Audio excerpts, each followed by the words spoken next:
హరే కృష్ణ. మీకు ఎప్పుడైనా ఇలా అనిపించిందా? ఏమీ జరగలేదు, ఎవరూ మిమ్మల్ని తిట్టలేదు, ఎవరూ బాధ పెట్టలేదు, అయినా మనసు మాత్రం ఏదో భారంగా ఉంటుంది. ఎందుకిలా?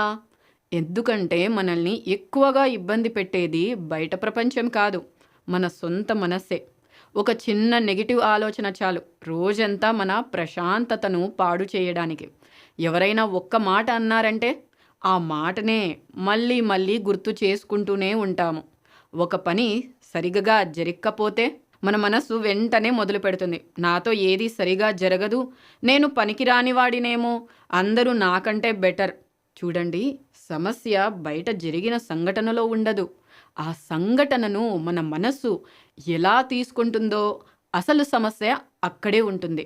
అందుకే మన మనస్సును ఎలా నియంత్రించాలో, ఎలా మనకు మిత్రుడుగా మార్చుకోవాలో శ్రీకృష్ణ భగవానుడు భగవద్గీతలో ఒక అద్భుతమైన బోధనను ఇచ్చారు.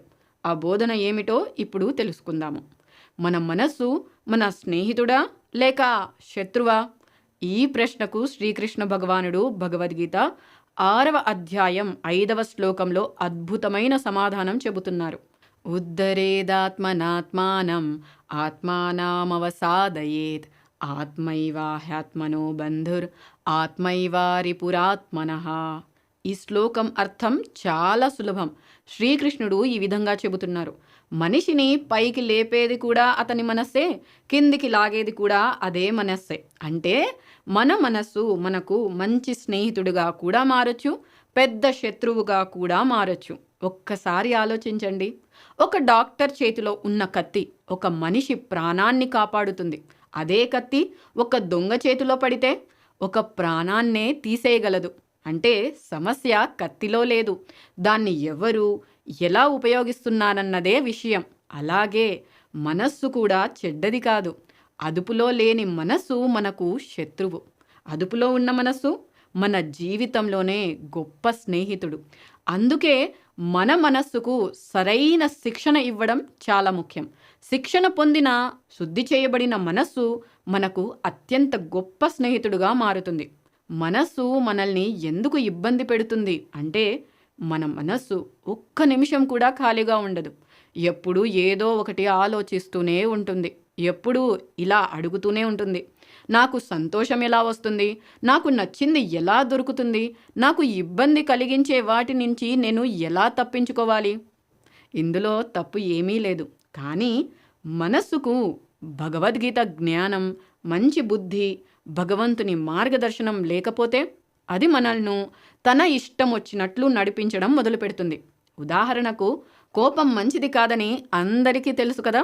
కోపంతో మాట్లాడితే బంధాలు దెబ్బతింటాయని కూడా తెలుసు.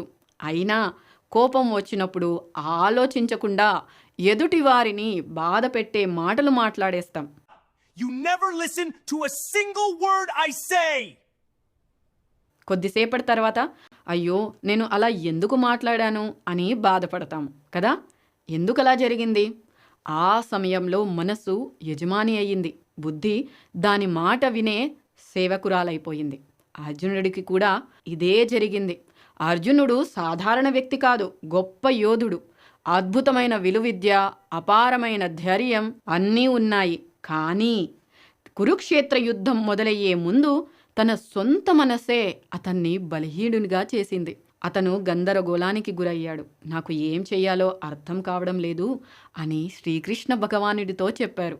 అప్పుడు శ్రీకృష్ణుడు అతనికి కొత్త విల్లు ఇవ్వలేదు, కొత్త ఆయుధము ఇవ్వలేదు, అతని మనస్సును మార్చే ఆధ్యాత్మిక జ్ఞానాన్ని ఇచ్చారు. ఎందుకంటే జీవితంలో పెద్ద యుద్ధాలు బయట వాళ్ళతో కాదు, మన సొంత మనస్సుతోనే చేస్తూ ఉంటాము. ఆ యుద్ధంలో గెలిస్తే మిగతా యుద్ధాలన్నీ గెలవడం చాలా సులభం. అతిపెద్ద యుద్ధాలు మనలో మనమే పోరాడే యుద్ధాలు. మనస్సును మన స్నేహితుడిగా ఎలా మార్చుకోవాలి? శ్రీకృష్ణ భగవానుడు భగవద్గీతలో మనకు ఒక మార్గాన్ని చూపిస్తున్నారు. ఉన్నతమైన విషయాలలో నిమగ్నం చేయడం ద్వారా మనస్సును నియంత్రించవచ్చు. మనస్సుకు మంచి పని ఇవ్వండి. చాలామంది ఇలా అనుకుంటారు, ఈ ఆలోచన రాకూడదు, దాని గురించి అసలు ఆలోచించను. కానీ మనం ఏ ఆలోచనను బలవంతంగా దూరం చేయాలని ప్రయత్నిస్తామో అదే ఆలోచన మళ్ళీ మళ్ళీ మన దగ్గరకు వస్తూ ఉంటుంది కదా. అందుకే మనస్సును ఖాళీగా ఉంచడం పరిష్కారం కాదు. దానికి మంచి పని ఇవ్వడమే అసలు పరిష్కారం. ఉదాహరణకు ఒక చిన్న పిల్లవాడి చేతిలో ప్రమాదకరమైన వస్తువు ఉంటే దాన్ని లాక్కోవడం కంటే దాని స్థానంలో మనం మంచి బొమ్మను ఇస్తే వాడు దాన్నే పట్టుకుంటాడు. అలాగే మనస్సుకు భగవంతుని గురించి వినడం, భగవద్గీత చదవడం, భక్తులతో సత్సంగం చేయడం, కృష్ణ సేవలో పాల్గొనడం వంటి మంచి విషయాలు ఇస్తే అది నెమ్మదిగా చెడు ఆలోచనలను వదిలేస్తుంది. ఎందుకంటే కృష్ణ చైతన్యం మనస్సుకు ఇంకా గొప్ప ఆనందాన్ని ఇస్తుంది. ఆ ఆనందాన్ని రుచి చూసిన తర్వాత తాత్కాలికమైన విషయాల మీద ఆసక్తి సహజంగానే తగ్గిపోతూ ఉంటుంది. ఈ కలియుగంలో మనస్సును ప్రశాంతంగా, పవిత్రంగా మార్చే సులభమైన మార్గం హరే కృష్ణ మహామంత్రం జపం చేయడం.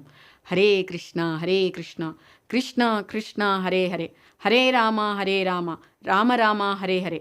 ఈ సులభమైన ఈ పవిత్ర నామాలను భక్తితో జపిస్తే మన హృదయంలోని పేరుకుపోయిన కోపం, అసూయ, భయం, ఆందోళన వంటి మలినాలు నెమ్మదిగా తొలగిపోతాయి.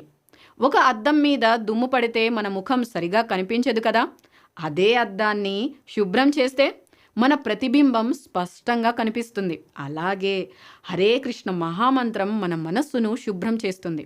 అప్పుడు మనకు ఒక గొప్ప సత్యం అర్థమవుతుంది. అదేమిటంటే, నేను ఈ తాత్కాలిక శరీరం కాదు, నేను శ్రీకృష్ణుని నిత్య సేవకుడిని అని.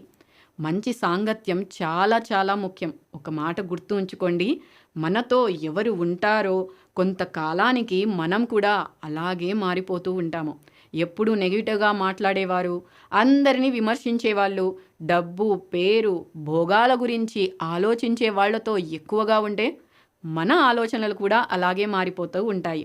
కానీ భక్తులతో సత్సంగం చేస్తే, భగవద్గీత వింటే, శ్రీకృష్ణుడి లీలలు వింటూ ఉంటే మనస్సు నెమ్మదిగా, ప్రశాంతంగా, పవిత్రంగా మారుతూ ఉంటుంది. అందుకే చెబుతారు, ఎలాంటి సాంగత్యం అలాంటి జీవితం అని. మనం 5 చిన్న పనులను అలవాటు చేసుకుందాం. అవేంటంటే, కొద్దిసేపు రోజు హరే కృష్ణ మహామంత్రాన్ని జపిద్దాము. భగవద్గీతలో కనీసం ఒక్క శ్లోకం చదువుదాము లేదా విందాము. అవసరం లేని నెగిటివ్ వార్తలు, చెడు విషయాలకు కొంచెం దూరంగా ఉందాము. భక్తులతో సత్సంగం చేద్దాము లేదా ఆధ్యాత్మిక విషయాలను విందాం. నిద్రపోయే ముందు కృష్ణ, ఈ రోజంతా నాతో ఉన్నందుకు చాలా చాలా ధన్యవాదాలు అని ఒక్కసారి కృతజ్ఞతతో ప్రార్థిద్దాము. ఈ చిన్న చిన్న అలవాట్లే మీ మనస్సులో పెద్ద మార్పును తీసుకువస్తాయి. మిమ్మల్ని ఇబ్బంది పెట్టిన అదే మనస్సు ఒకరోజు మీకు మంచి స్నేహితుడుగా మారుతుంది. మనం జీవితంలో చాలా విజయాల కోసం పరిగెత్తుతూ ఉంటాం కదా, కానీ అన్నిటికంటే పెద్ద విజయం మన మనస్సును జయించడమే. హరే కృష్ణ.